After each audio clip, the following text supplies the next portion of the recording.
we have John Quinn, co-founder and CEO of Wellnecity, a provider of data analytics and vendor management solution to the self-insured employer industry. John has tremendous experience as an entrepreneur in the healthcare benefit and wellness space. He's also the author of a book called Benefits Revolution. Check it out if you're serving the self-funded space as a broker or a TPA. He's also a former McKinsey consultant with an MBA from University of Chicago Booth School. I'm super excited to have John on our show today. There is a huge challenge for self-funded employers as they are bombarded with point solutions ranging from maternity health, behavioral health, specialty PBM, pre-diabetes program, tiered networks to reference-based price to this and that and so on. It is very hard to figure out which solution to prioritize, how to track the efficacy or the impact of this solution, how to manage all of these vendors and these point solutions, and how to continuously drive value from it. Today, we're going to learn from the expert in this space who is doing this day in, day out for numerous self-funded employers. You're going to learn some valuable insights on how to use data to prioritize and drive value from existing solutions that are there for the self-funded employer, how to identify new solutions and vendors that are going to meaningfully drive down risks or costs, for example, specialty networks, specialty PBM, and so on and so forth. How to track the usage, the impact, the trend line of these different solutions, the vendors that are there, and how to identify unmanaged members that should be on these programs, that should be using these programs. And finally, what to do, how to do, and where to go to unify all of these vendors, solutions, and point solutions so that the member experience is not fragmented. It is simple and they can navigate. This program is brought to you by the Healthcare Administrators Association, HCAA. For over 40 years, HCAA has supported third-party administrators and the self-insured employer industry through educational opportunities from leading industry experts. For information on joining HCAA, please visit our website, hcaa.org. I'm your host, Ramesh Kumar, and I'm on a mission to bring value to the healthcare industry through improved transparency. And my goal from this podcast is to give you one aha moment that you can implement in your business, whether you're a TPA, broker, or an employer. In my day job, I run a company called Zaki Point Health that helps self-insured employers and their employees provide price transparency, direction, and value by delivering a digital front door for the member that proactively steers members. Please like or share this podcast on your favorite podcasting tool so we can bring together a community of like-minded professionals. We are pleased to have as our podcast sponsor Ikigai Growth Partners, a valued sponsor of multiple HCA activities. Ikigai is a growth consulting firm that works with two sister venture funds to find and support the growth of innovative new companies in the areas of healthcare technology and tech-enabled services. If you're a part of the self-insurance industry and are looking to innovate, you might benefit from a relationship with Ikigai. Let's jump into the conversation with John.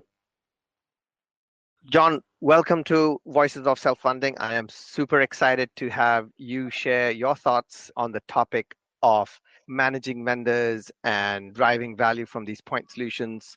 Just for our audience, it would be really helpful if you could share why you are best equipped to share your insights on this topic. First, good morning, Ramesh. To give you a little bit of background on myself and Wellnecity, our genesis story started 5-6 years back, and it was really began on the back end of a population health kind of quick fail and that's really the reason for Wellnecity's name. But we had an original product that was targeted for small employers to bring better wellness and population health initiatives into their arena. Didn't cost them anything and funded through tax incentives. And I had about 10 customers interested, but I couldn't get them to step off the starting line. And I knew that was a problem. So we went up market, and as we were talking with executives about benefits in general and population health more specifically, they coached us to not bet on population health. They had put a lot of money in at that point, and they weren't sure if it was actually working. And they really said most benefits in my mind or our minds are rounding errors on our corporate P&L. In contrast, our healthcare spend is eating our corporate budget alive. So it is now the second or third largest expense category, and it's a black hole with regard to predicting what that cost is going to look like this year or next. So they had a real problem, and it was of significant size. And as any entrepreneur will tell you, when you hear those characteristics, you lean forward. And so as we got to know the situation, I was struck by the fact that the C-suite executives had really outsourced all the decisions to the marketplace. And we're talking about these C-suite, like HR teams at self-funded employers? Yeah, exactly. So HR and above, my background, I started in technology and spent a long career in financial services and capstoned that career as a partner at McKinsey. So I was very comfortable in the C-suite. So I naturally started above HR and worked down into HR. So a lot of these points of view were really from CFOs and CEOs, not from HR directly. And what intrigued me was this point of view from the CEO's mouth, right? Figuratively, is that we really don't make purchase decisions. We just write checks. In fact, we outsource the decisions to the marketplace. So we lean on our advisors and brokers to guide us, or we buy brand like United Healthcare or CVS, because in the absence of information, people look to brand to kind of supplement detailed knowledge. And I basically said, Business 101, if you have a problem, the first thing you have to do is own it. If you can't take control of the problem, your odds of fixing it go way down. So I said, A, you have to own this problem. And B, as we kind of peeled that onion back, I said, what kind of information do you have to support decision making? And the answer was generally, we don't really have any. All the information we get comes to us packaged by our suppliers, right? So there's huge objectivity problems in that information. And that was actually Wellnecity's first pillar. We said, we're going to help you get your own information asset so that you understand healthcare spending, the healthcare condition of your population, and you can make your own decisions. So that was leg one for Wellnecity. I can talk about the rest, the evolution, but that really was the genesis for us entering the market. It was an employer-first solution focused on information, which meant it had to be a low-cost, easy-to-access solution. It couldn't be a IBM data warehouse or a Watson AI tool. It had to be a low-cost information asset that helped business leaders make decisions. So, John, maybe just to clarify the context, what kind of size of employers you're seeing when you're referring to this, where you are talking to them direct and helping them versus where you are seeing the brokers involved in helping with all the decisions around vendors, point solutions? Yeah, so our initial offering was small business. That was Wellnecity 1.0. So Wellnecity 2.0, we went up market, and where the conversation got interesting was 1,000 employees and above. So our ground zero for landing was 1,000 to 5,000 employees. So significantly sized businesses, but very little expertise in healthcare purchasing and very small HR teams compared to the size of the spend. So that was our initial customer. Got it. And so how do you help these employers manage these vendors and point solutions? And if you could also describe what kind of point solutions we're talking about here. Yeah. So what's interesting is the idea of point solutions was really a second step for us. So as I mentioned, we started with let's build an information asset that's employer first. And we had a hypothesis in the beginning based on advice from advisors. and brokers that a unbundled health plan outperformed a bundled health plan. And that made sense, right? Because bundles are typically inefficient because they have more in them than what you actually need. And as we learned more, the bundles have problems with opacity, right? They're not very transparent what's going on inside. So we basically said, okay, our hypothesis is that we need to unbundle. And this is 5 years back. What we discovered within a year was that unbundling was incredibly valuable. And when you say incredibly valuable, this is clearly to the employer because it's a big headache for the TPA, the broker. Yes. So we found that if you take a fully bundled plan with a small employer and you're able to break that up and put best of breed point solutions, you have 20 to 30% in cost takeout potential.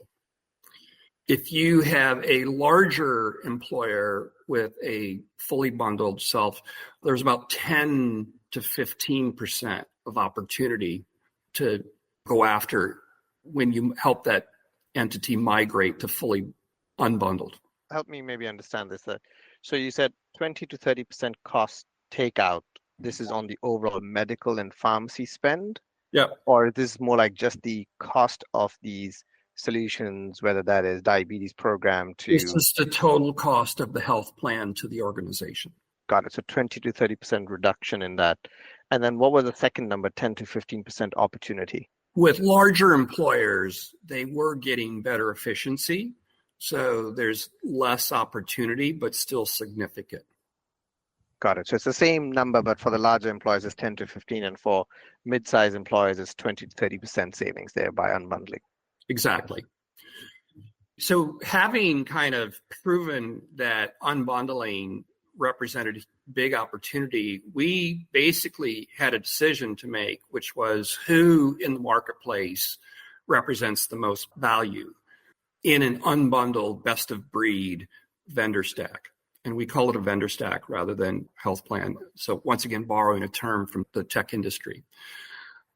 I took another lesson from technology at this point, and I said open architecture and open markets tend to out-innovate the best actors or market leaders over time.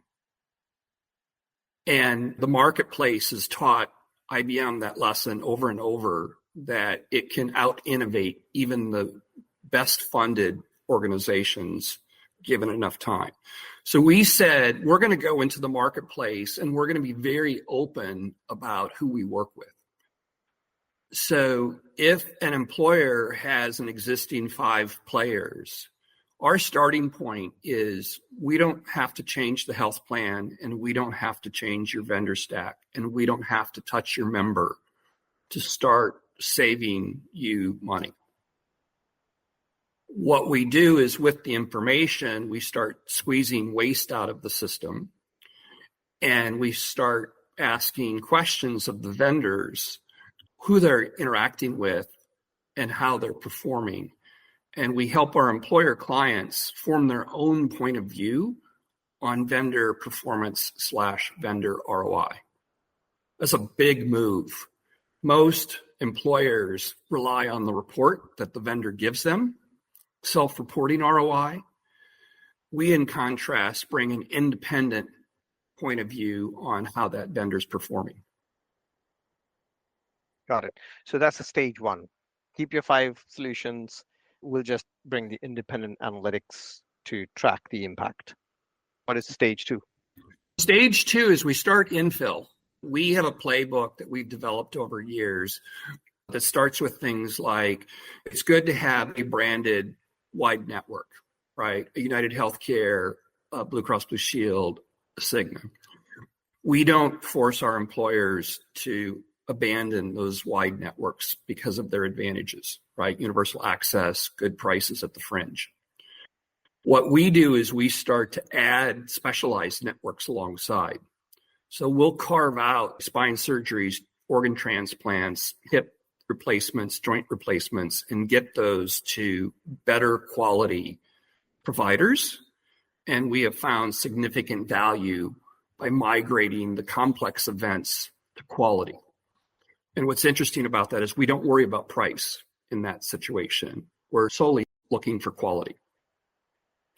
Specialty pharma is another area. We help basically break up the specialty pharma and expose individual drugs or prescriptions to vendors that have specialized solutions to drive down cost for those situations.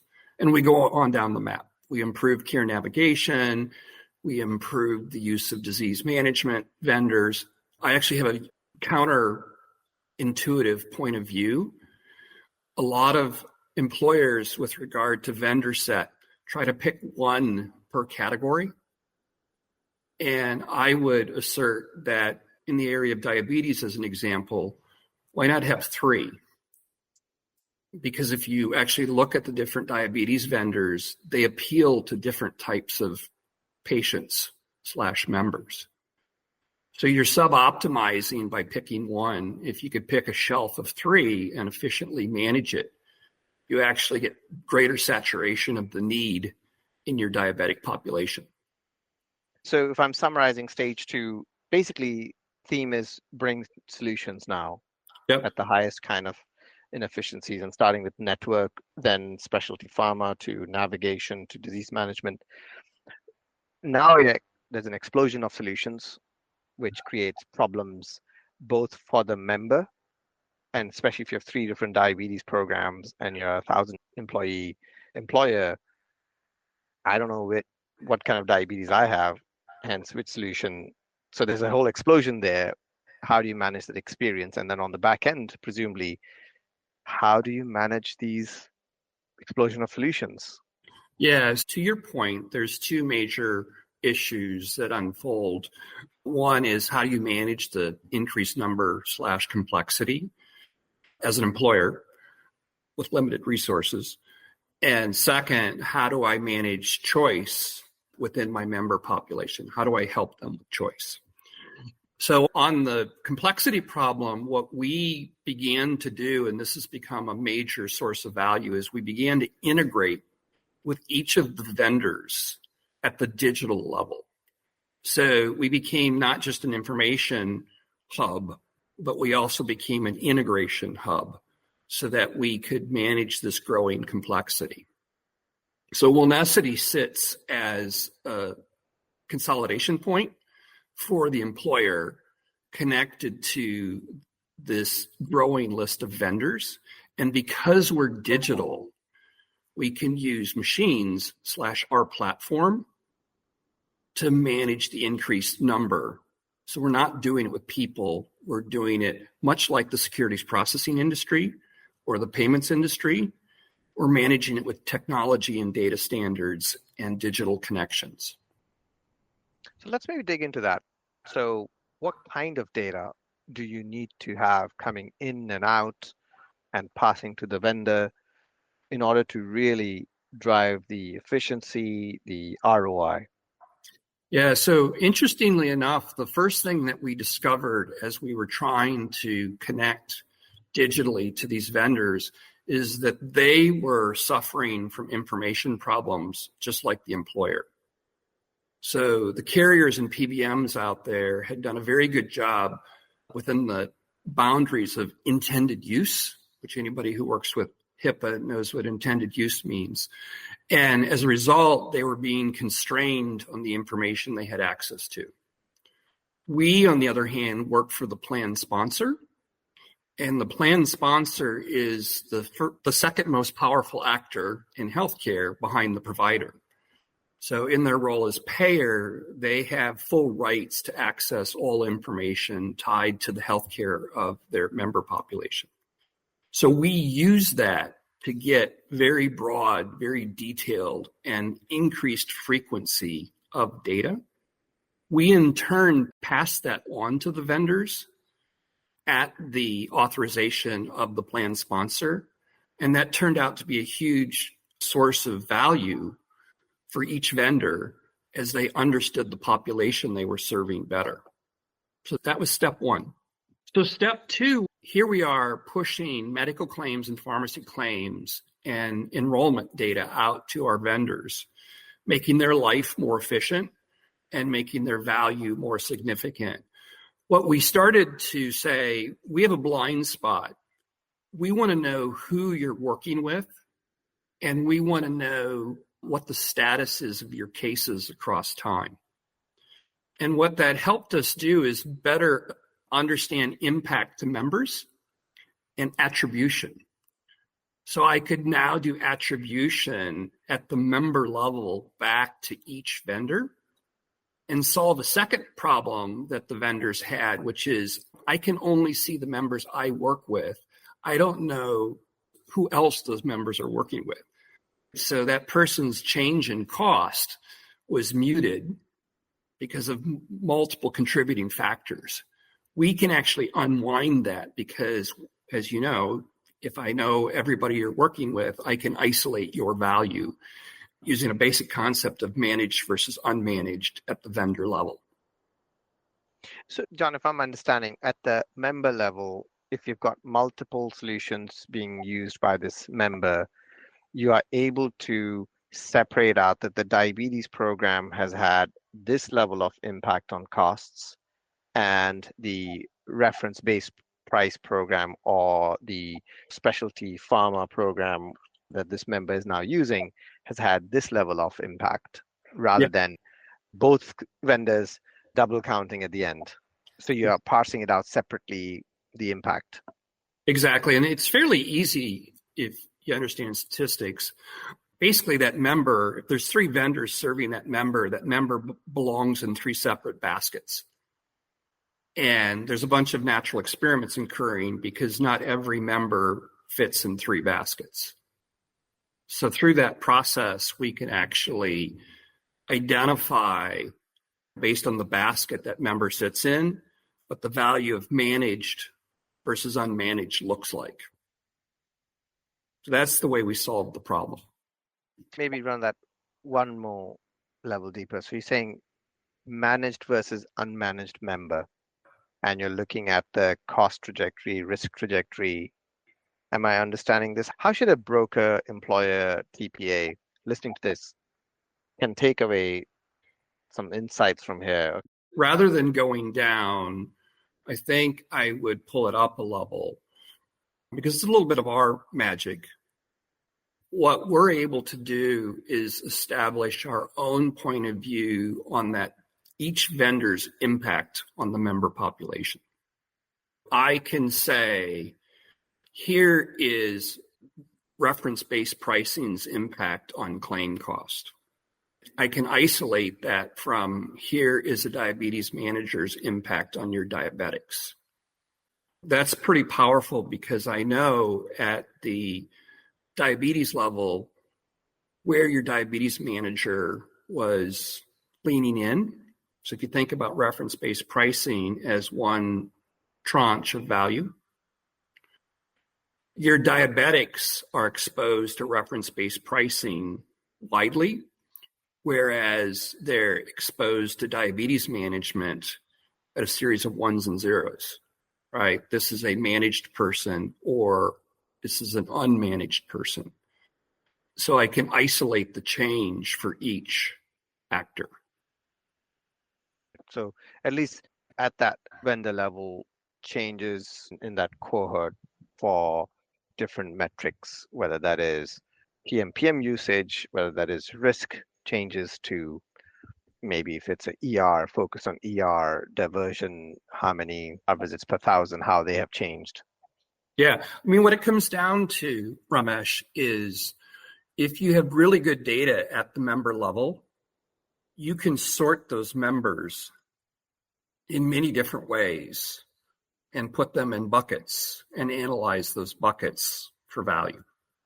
And if you're living with aggregations, you can't do that. So this is great. Fantastic. Interesting way to make sure that vendors are being managed. Both they are getting the data to do what they need to do and then tracking them. How about, is there like a stage 4 in this where how does the member receive, enroll, and there's still complexity there? I'm going to put one more step in there, which has been really powerful and was also kind of an aha moment for us. What we found is that the employers became kind of most motivated for the missed opportunity. So once we could effectively show them, here's the value of managed, they then said, well, how do I get the rest of my population that is unmanaged into the bucket? And that opened a whole new arena for us, which is we went back to each vendor by strategy and said, what do you need, or what should we do collectively to get more members under management? Okay. And I'll pause there because I'm going to flip the coin as to some ingredients that we found that were necessary. And it translates to your question on member experience and member choice. Yeah, obviously that's an area I spend a lot of time day in, day out. So I wasn't really trying to set you up for this to bring it up, but I do feel the whole member experience we have in healthcare just totally abstracted ourselves. We said it's not really our problem. But at the end of the day, it really starts from that 50-year-old busy person with family, kids. They are trying to optimize, how do I use healthcare? And I've got so many things available. I can't really navigate through all of this. And as you described, there's a certain type of diabetes program that's more relevant for me or my family.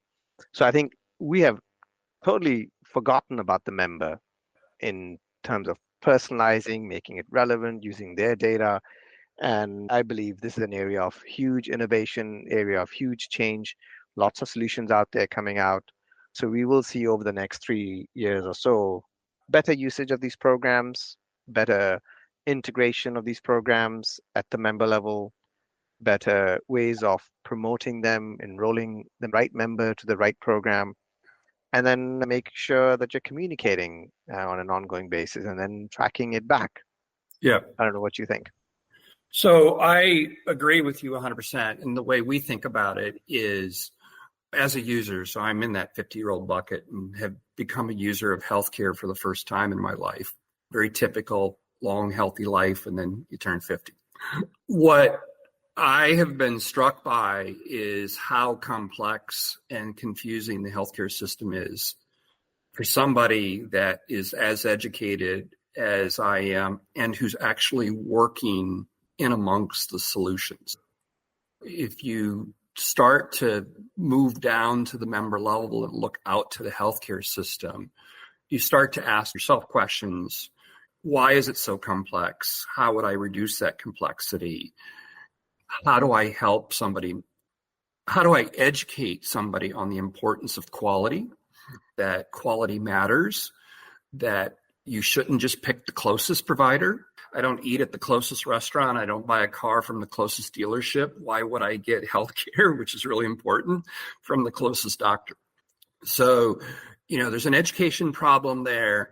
There is, how do I support the decision? And then how do I navigate along the journey?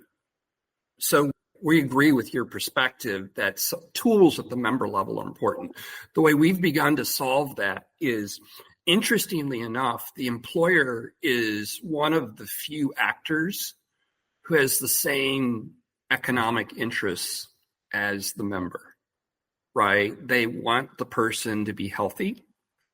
They want the person to get back to work quickly if they've had a health event. They want to reduce cost. They truly are aligned with their workforce population and their families. So we've pushed on that and said, we've got an economic host here who's willing to fund for the member. Outside the government, there's no other actor out there that I know of truly does it. So what we found was that outside the suburban mom, who's a power user of healthcare and very well equipped to navigate the system, what was really missing was a dedicated navigator to help the patient, right? So outbound clinical care was our answer. Once we added that ingredient to the system, the member level endpoint became the next issue, which is how do I talk to that member How do I stay in contact with that member over time? How do I detect that member's moment of need so that I can package the right offer or recommendation to help them on their journey? And this is where I think Wellnecity and Zaki Point really are aligned, because we each hold an endpoint on a bridge, which is how do I route resources to the member from the employer? And in my mind, you guys hold how do I maintain the conversation with the member so those resources can land appropriately. This is great. The way you lay out the three stages, or the fourth, the missing piece or link, where you have talked a little bit about the having an outbound clinical navigator. Let's bring it back to our listeners, TPAs, brokers, mid-market employers. How can they actually use whether that framework that you provided, if they're not working with you, what steps they could take? And if they only have, let's say, 3 to 4 solutions, 3 to 4 vendors, some network design, RBP, and perhaps a care management program, and perhaps 2 other things, what steps would you tell them they should take to get 50% of the value of what you deliver? Yeah, interestingly enough, as we work with advisors, which we like to work with advisors/brokers because they do play a very important role in the full breadth of benefits. The first thing that we would encourage them to do is to get access to better information. And the broker/advisor community has been coached/educated/cajoled to basically believe that the information they have is the best possible information. And they don't realize that they're living with aggregations, which makes it very hard for them to really peel the cover back and help their clients. So I would encourage them to begin looking for a different kind of information asset that has the characteristics of easy to access, easy to understand, easy to self-serve. And then the second thing that I would do is, what we're finding is a lot of the accepted beliefs in the broker advisor community are not accurate. So Blue Cross Blue Shield, I shouldn't necessarily draw them out, but the big PBMs and the big carriers realize that if they're going to stay relevant, they need to be open to some of these market leading solutions. So the big networks are actually comfortable, right, with breaking up the network and getting more specialized networks. The big PBMs are willing to let various types of specialty get carved out. They don't want it to happen, but to save, right, clients, to maintain presence, the employers actually have more power than they realize, and the advisors have more power than they realize if they can let go of some of these beliefs. And that force is happening, that change is happening. So if you are TPA, you should be just ready to make this information accessible to the broker more easily. And it's not just medical claims, pharmacy claims, and eligibility file. It's perhaps making sure it's available at a member level so that better understanding of vendors' impact could be done. Is that what you're recommending here? Yeah. So what's interesting is the kind of monopolistic power is starting to break up, where oligopolistic power is breaking up. I think for the TPAs, as an example, and some of the major actors, I think we've accepted bad data for too long, and we've lived with aggregated information for too long. We've lived with non-standardized data for too long. And if you look to the financial services industry, which most people would say U.S. financial services is a shining star of performance across the globe, I can buy a stock anywhere on the planet. I can start a mortgage anywhere on the planet. I can make payments or take payments anywhere on the planet. That didn't happen overnight, right? The financial services industry spent 20 years thinking about, how do I standardize data? How do I achieve straight through processing? How do I give up certain cost centers because they really don't add value to my core mission? Or check truncation, right, where we digitize checks. That didn't happen overnight. I think the payer world needs to do the same thing. I think the complexity that they accept and try to manage really brings harm to their ability to deliver their value prop. I think with the private equity leaning in with capital, I think we're going to start to be able to make some of those changes to core infrastructure, to core data, so everything operates more efficient. Because in the end, waste doesn't benefit anybody. So that's the step one, as you recommend. Get access to data, get it at a member level.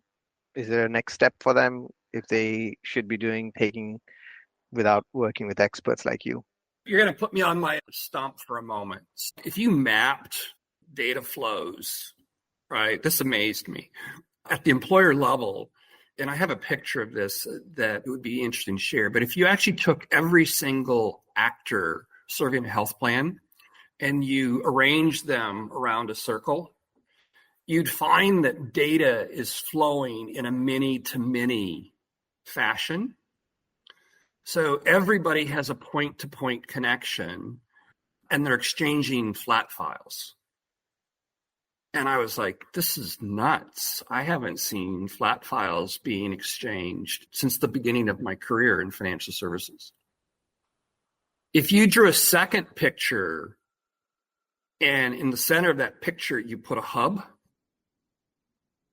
and you connect each of those actors to the hub, the number of connections and work that disappear is striking. I think you've described it pretty well, that visual, but we should share this with our listeners too. Because what happens is you actually decouple change. Each actor is allowed to change without affecting the rest of the actors, A. And B, the hub can invest in the fastest possible information, right? So that everybody benefits from faster data and more standardized data and a more singular view of data, instead of what we have today, which is the system has to come down to a lowest common denominator to keep talking. So this is good. I want to bring this conversation to one other bigger question about vendor management driving value. Do you see different ways of contracting with them, outcome-based, using this data, metric-based? Is that happening? Do you recommend? And how should TPAs, brokers go about this? Simple answer is yes.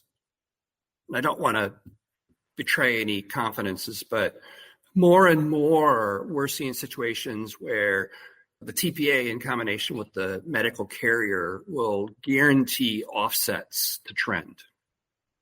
The PBM will guarantee sitting within trend.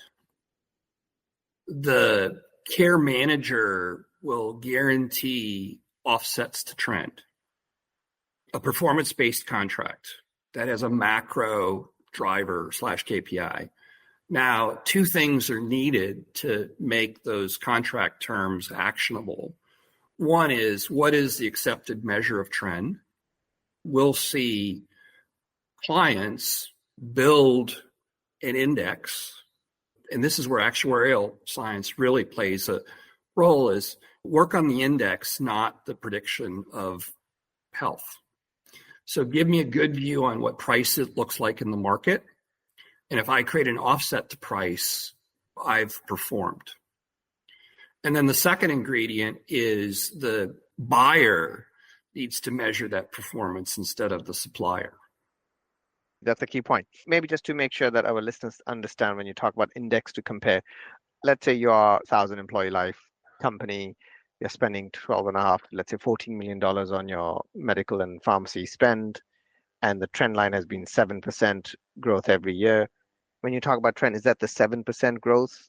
No, the trend is for employers of a similar size, what has inflation looked like over a prior period, and what does inflation look like next year? And you can actually measure it in arrears.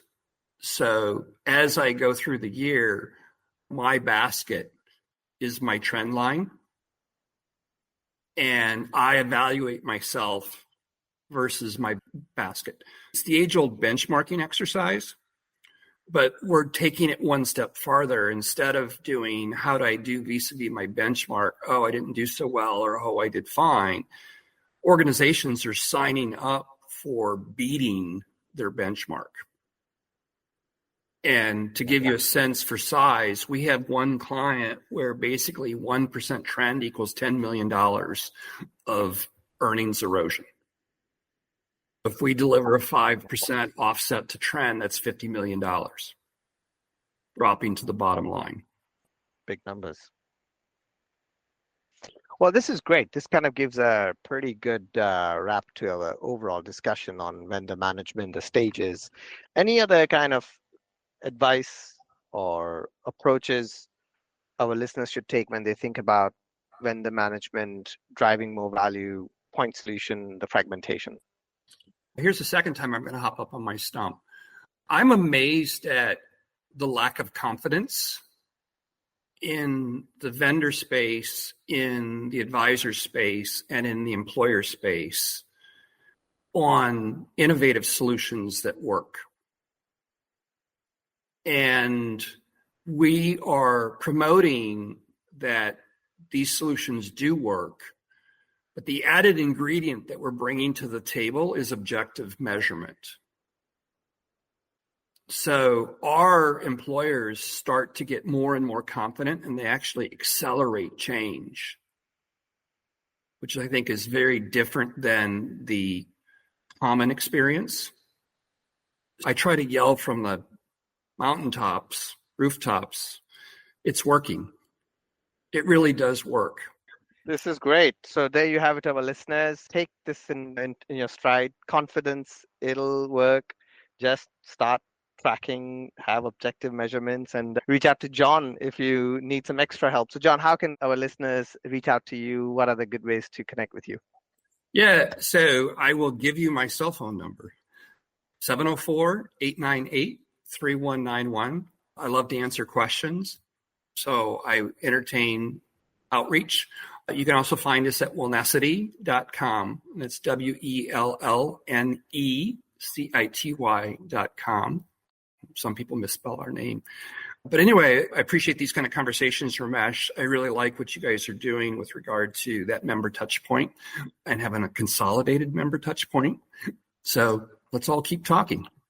Oh, this is great. Thank you, John, for sharing your insights. I think our listeners will get some real value bombs from this, and hopefully they can reach out to you directly as well. Thank you for your time today. You bet. Thanks, Ramesh. And I would like to thank Ikigai Growth, our sponsor of this show. Please join us again for another podcast in the series brought to you by HCA's Voices of Self-Funding. Please like and share so we can build a community of like-minded people, and tell us about topics that we can bring to you next. Please watch your email for updates on upcoming guests. I'm your host, Ramesh Kumar of Zaki Point Health.